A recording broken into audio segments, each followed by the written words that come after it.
আসসালামু আলাইকুম। আবার আসলাম আপনাদের মাঝে সুন্দর একটি গাড়ি নিয়ে।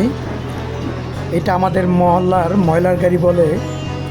তো ওরা আমাদের কাছে আসে মজবুত করে বানানোর জন্য। আমরা গাড়িগুলো মজবুত করে তৈরি করি যেন অনেক দিন ব্যবহার করতে পারে ওরা।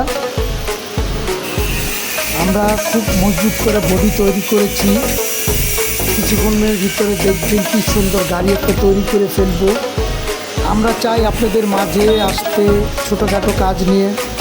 আপনারা অবশ্যই দেখবেন আমাদের খুব কষ্ট করে তৈরি করি।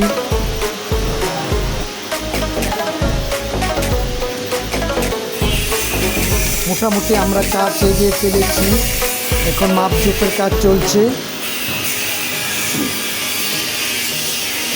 সুন্দর একটি গাড়ি তৈরি করেছি আমরা খুব মজবুত করে। এর আগেও আরেকটা গাড়ি তৈরি করে আমরা ফিটিং করেছি, ওনারা খুব খুশি। 500 টাকা রমজান মাসে ইফতারির জন্য পোলাপানদের ছেলেদের দেওয়া হয়েছে। আসসালামু আলাইকুম।